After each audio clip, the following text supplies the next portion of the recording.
Good morning दोस्तों, मेरे इस चैनल में आप सभी का स्वागत है। आज हम लोग पढ़ेंगे computer, general introduction of computer. इसमें सबसे पहले हम लोग कंप्यूटर का डिफिनेशन देखेंगे। ठीक है।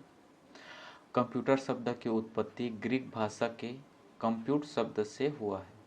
कौन से शब्द से हुआ है? कंप्यूट शब्द से हुआ है। और कौन सा भाषा है? ग्रीक भाषा। कंप्यूटर एक इलेक्ट्रॉनिक मशीन है जो डाटा तथा निर्देशों को इनपुट के रूप में ग्रहण करता है। क्या करता है? इनपुट के रूप में ग्रहण करता है। किसको करता है? डाटा तथा निर्देशों को। ठीक है। और उसको क्या करता है? और प्रोसेस होने के बाद अपने को रिजल्ट प्रदान करता है। ठीक है। यह तो हो गया परिभाषा। कंप्यूटर एक इलेक्ट्रॉनिक डिवाइस है जिसका उपयोग गणितीय और तार्किक गणनाओं के लिए होता है। कंप्यूटर का उपयोग किसके लिए होता है? गणितीय एवं तार्किक गणनाओं के लिए होता है। अब नेक्स्ट देखते हैं। डाटा अव्यवस्थित वस्तुओं का संग्रह। अव्यवस्थित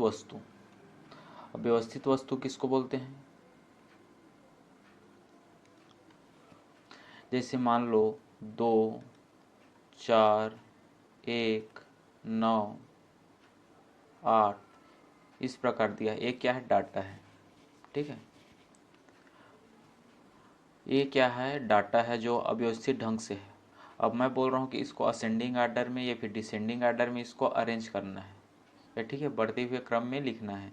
तो कंप्यूटर के इस प्रकार हम लोग कमांड देंगे तो क्या उसको बढ़ते हुए क्रम में शो कर देगा। जैसे सबसे पहले 1, फिर 2, फिर 4, फिर 8, फिर 9। इसको बोलते हैं व्यवस्थित ढंग। ठीक है। इसीलिए बोल रहा है डाटा क्या है? अव्यवस्थित वस्तुओं का संग्रह है। ठीक है। सेकंड क्या है? अव्यवस्थित डाटा को जब प्रोसेस किया जाता है तो वह व्यवस्थित वस्तु में बदल जाता है, जिससे क्या बोलते हैं? सूचना बोलते हैं। ठीक है।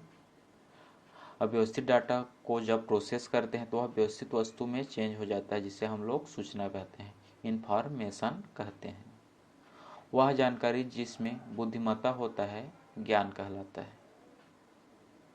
वह इंफॉर्मेशन या वह जानकारी जिसमें बुद्धिमत्ता का गुण पाया जाता है उसको हम लोग क्या बोलते हैं? ज्ञान बोलते हैं। अभी हम लोग कंप्यूटर का डिफिनेशन देखें।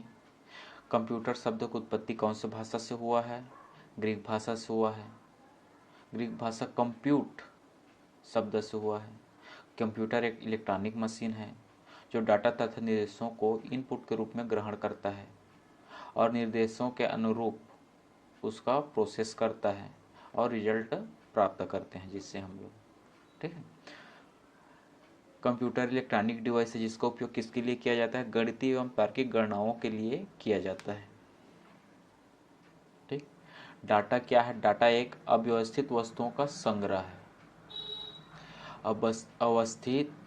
अव्यवस्थित डाटा को जब प्रोसेस किया जाता है तो वह व्यवस्थित वस्तु में चेंज हो जाता है, जिससे हम लोग इंफॉर्मेशन बोलते हैं, सूचना बोलते हैं। वह जानकारी जिसमें बुद्धिमत्ता होता है ज्ञान कहलाता है। ठीक है। अब नेक्स्ट देखते हैं। कंप्यूटर की विशेषताएं। कंप्यूटर की विशेषताएं 7 प्रकार से मैं यहाँ पे लिखा हूँ। स्पीड, भंडारण क्षमता, स्टोरेज कैपेसिटी, इसको इंग्लिश में बोलते हैं। भंडारित सूचना को तीव्र गति से प्राप्त करना। चौथा, जल्दी निर्णय लेने की क्षमता। पांचवा, पुनरावृत्ति। छठवां, गोपनीयता। और सातवां, बहुरूपता। इसको एक एक करके भी हम लोग पढ़ेंगे। ठीक है। स्पीड सबसे पहले देखते हैं। स्पीड कंप्यूटर के द्वारा 1 सेकंड में गणनाएं लाखों की जा सकती है। 1 सेकंड में हम लोग लाखों गणनाएं कर सकते हैं कंप्यूटर के द्वारा। ठीक है।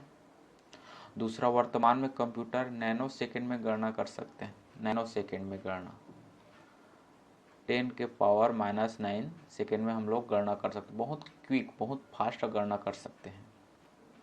कंप्यूटर प्रोसेसर की स्पीड को हर्ट्ज से मापते हैं। किससे मापते हैं? हर्ट्ज से मापते हैं। कंप्यूटर प्रोसेसर की स्पीड को हम हर्ट्ज से मापते हैं। कंप्यूटर में इंस्ट्रक्शन को रीड करने की स्पीड MIPS से मापी जाती है। एम का क्या होता है मिलियन, आई का होता है इंस्ट्रक्शन, पी का होता है पर और एस का होता है सेकेंड। MIPS इसका मतलब होता है मिलियन इंस्ट्रक्शन पर सेकेंड। इससे मापी जाती है। किसको मापी जाती है? कंप्यूटर में इंस्ट्रक्शन को रीड करने की स्पीड को। ठीक है। पांचवा क्या है? सुपर कंप्यूटर की स्पीड को FLOPS फ्लोटिंग पॉइंट ऑपरेशन पर सेकेंड में मापते हैं। ठीक है। नेक्स्ट देखते हैं भंडारण क्षमता। कंप्यूटर में मेमोरी होती है जो प्रोसेसिंग के लिए निर्देशों को प्रोसेसिंग के प्राप्त सूचना को स्टोर करने का कार्य करता है। कंप्यूटर मेमोरी होता है जो प्रोसेसिंग के लिए निर्देशों को और प्रोसेसिंग के पश्चात सूचना को स्टोर करने का कार्य करता है। ठीक है। कंप्यूटर में हार्ड डिस्क एक सेकेंडरी स्टोरेज डिवाइस है। क्या है? एक सेकेंडरी स्टोरेज डिवाइस है। हार्ड डिस्क क्या है? एक कंप्यूटर में सेकेंडरी स्टोरेज डिवाइस है। विशाल मात्रा में डाटा को लंबे समय तक स्टोर करके रखता है। क्या करता है? जो हार्ड डिस्क रहता है वह विशाल मात्रा में डाटा को लंबे समय तक स्टोर करके रखता है। आज के समय में SSD सॉलिड स्टेट ड्राइव भी उपयोग हो रहा है। ठीक है। तीसरा क्या है? भंडारित सूचना को तीव्र गति से प्राप्त करना। रैंडम एक्सेस डिवाइस के माध्यम से डाटा को उसके लोकेशन से फैच कर सकते हैं। क्या कर सकते हैं? रैंडम एक्सेस डिवाइस के माध्यम से हम डाटा को उसके लोकेशन में फैच कर सकते हैं। कैश और रजिस्टर जैसे फैच करना मतलब उसको वहाँ पे जोड़ सकते हैं। कैश और रजिस्टर जैसे तीव्र मेमोरी के कारण भंडारित सूचना को तीव्र गति से प्राप्त किया जा सकता है। ये मेमोरी कैश और रजिस्टर क्या है? तीव्र मेमोरी के कारण। ठीक है। भंडारित सूचना को तीव्र गति से प्राप्त किया जा सकता है। जल्दी निर्णय लेने की क्षमता। कंप्यूटर नैनो सेकंड में गणनाएं कर सकता है। वो एक सेकंड में करोड़ों लाखों गणनाएं कर सकता है। ठीक है। क्विक डिसीजन ले सकता है। नेक्स्ट देखते हैं पुनरावृत्ति रिपीटेशन। प्रोग्राम कंप्यूटर में डाल देने के बाद कंप्यूटर उसका पालन करके लंबे समय तक यह कार्य बार बार दोहरा सकता है। एक बार हम लोग इंस्ट्रक्शन देते हैं कंप्यूटर को, उसके बाद वो बार बार क्या है अपना इंस्ट्रक्शन को फॉलो करता है और अपने को रिजल्ट प्रदान करता है। ठीक है। गोपनीयता। कंप्यूटर हमें password protection, file heading, parental control जैसी सुविधा प्रदान करता है जिसके माध्यम से हम कंप्यूटर को अनवांटेड यूजर के हस्तक्षेप से बचा सकते हैं। साथ ही साथ फायरवॉल एक ऐसी सुविधा है जो कंप्यूटर सिस्टम को अनवांटेड हस्तक्षेप से बचाती है। कहने का मतलब ये है कि कंप्यूटर हमें पासवर्ड प्रदान करता है जिससे हम बहुत सारे फाइल को सेव करके रख सकते हैं, हाइड करके रख सकते हैं। अनवांटेड यूजर के हाथ से हम लोग उसको बचा सकते हैं। ठीक है। ये कंप्यूटर की विशेषता है। बहुरूपता। कंप्यूटर एक ही समय में कई अलग अलग कार्य को संपादित कर सकता है। जैसे एक ही समय में हम संगीत सुन सकते हैं, किसी फाइल में लेटर भी लिख सकते हैं। ये तो हो गया कंप्यूटर की विशेषता। अब देखते हैं इंस्ट्रक्शन। इंस्ट्रक्शन किसे कहते हैं? कंप्यूटर को प्रोसेस करने के लिए दिया गया कमांड को हम लोग इंस्ट्रक्शन कहते हैं। ठीक है। कंप्यूटर को प्रोसेस करने के लिए दिए गए कमांड को हम लोग इंस्ट्रक्शन कहते हैं। प्रोग्राम किसे कहते हैं? जब एक से अधिक इंस्ट्रक्शन एक साथ एक समूह में कंप्यूटर को दिया जाए तो उसे प्रोग्राम कहते हैं। मतलब ये समझ लो इंस्ट्रक्शन के समूह को प्रोग्राम कहते हैं। ठीक है। इंस्ट्रक्शन के समूह को क्या बोलते हैं? प्रोग्राम कहते हैं। और प्रोग्राम के समूह को सॉफ्टवेयर बोलते हैं। ठीक है।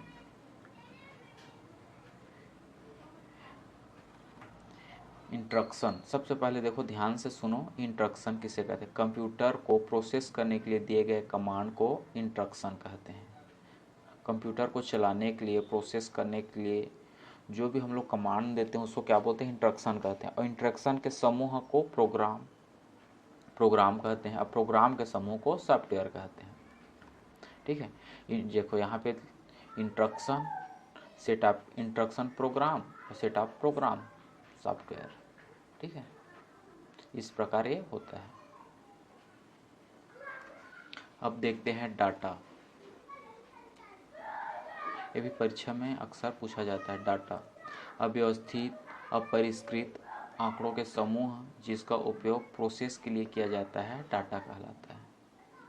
डाटा क्या होता है? अव्यवस्थित आंकड़ों का समूह होता है।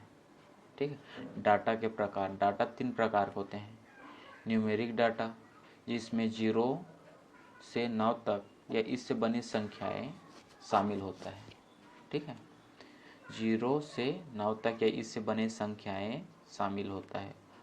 अल्फ़ाबेटिक डाटा, जिसमें ए से जेड या इन से बने शब्द इसके अंतर्गत आते हैं। अल्फ़ा न्यूमेरिक डाटा, वह डाटा जो अंकों और अक्षरों के साथ साथ विशेष चिन्हों को समाहित करे, अल्फ़ा न्यूमेरिक डाटा कहलाता है। जैसे यहाँ पर देखो, हाउस नंबर 300/12, यह एक अल्फ़ा न्यूमेरिक डाटा है। ठीक है, इसमें इंग्लिश भी है, ठीक है, अंक भी है, बटा भी है। इस प्रकार ये क्या है? अल्फ़ा न्यूमेरिक डाटा इसके अंतर्गत आता है। अब देखते हैं सूचना। अव्यवस्थित डाटा पर प्रोसेस अप्लाई करने के बाद जो व्यवस्थित आउटपुट हमें प्राप्त होता है, सूचना कहलाता है। अव्यवस्थित डाटा, जो भी अव्यवस्थित डाटा होता है वो प्रोसेस होने के बाद जो रिजल्ट प्राप्त होता है, जो इन्फॉर्मेशन प्राप्त होता है, उसे क्या बोलते हैं? हम लोग सूचना कहते हैं। जो व्यवस्थित आउटपुट प्राप्त होता है जिसको हम लोग क्या बोलते हैं? सूचना कहते हैं। अब यहाँ पर देखो, ध्यान देना है, डाटा आंकड़ों का अव्यवस्थित रूप होता है। डाटा क्या है? आंकड़ों का अव्यवस्थित रूप है। सूचना आंकड़ों का व्यवस्थित रूप है। प्रोसेस के बाद डाटा क्या बन जाता है? सूचना बन जाता है। ठीक है, प्रोसेस के बाद डाटा को हम लोग क्या बोलते हैं? सूचना कहते हैं। अब हम लोग देखते हैं कंप्यूटर के कार्य प्रणाली। यहाँ पर देखो, जो चित्र में लिखा हूँ, इनपुट, माइक्रो प्रोसेसर, आउटपुट। ठीक है, डाटा, प्रोसेस, इंफॉर्मेशन। डाटा जब प्रोसेस होता है तो क्या हो जाता है? इंफॉर्मेशन हो जाता है। प्रोसेस मतलब उसमें हम लोग इंस्ट्रक्शन देते हैं। ठीक है, कार्य प्रणाली। यहाँ पर देखते हैं कंप्यूटर के द्वारा निम्नलिखित 4 कार्य किए जाते हैं। डाटा इनपुट, कंप्यूटर को दी गई जानकारी अर्थात कंप्यूटर के इनपुट डिवाइस द्वारा प्रविष्ट किया गया रॉ या अव्यवस्थित डाटा जिस पर प्रोसेसिंग किया जाना है, इनपुट डाटा कहलाता है। इनपुट डाटा किसे कहते हैं? कंप्यूटर को जो भी हम लोग कमांड देते हैं, कंप्यूटर को दी गई जानकारी अर्थात कंप्यूटर के इनपुट डिवाइस द्वारा प्रविष्ट किया गया रॉ या अव्यवस्थित डाटा जिस पर प्रोसेसिंग किया जाना है, क्या कहलाता है? इनपुट डाटा कहलाता है। Data storage, data storage, data व प्रोग्राम को स्थायी रूप से स्टोर करता है। डाटा व प्रोग्राम को डाटा स्टोरेज क्या करता है? स्थायी रूप से स्टोर करता है, जिसके लिए कंप्यूटर में द्वितीयक मेमोरी के रूप में हार्ड डिस्क का प्रयोग किया जाता है।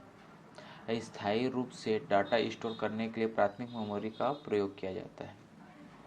ठीक है, द्वितीयक मेमोरी का उपयोग हार्ड डिस्क प्रयोग किया जाता है, हार्ड डिस्क का।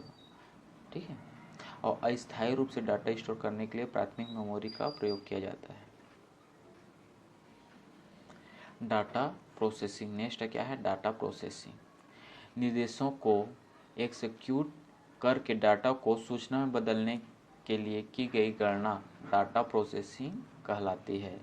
यह क्रिया माइक्रो प्रोसेसर में संपादित होती है। कहाँ कंप्लीट होती है? माइक्रो प्रोसेसर में यह क्रिया कंप्लीट होती है।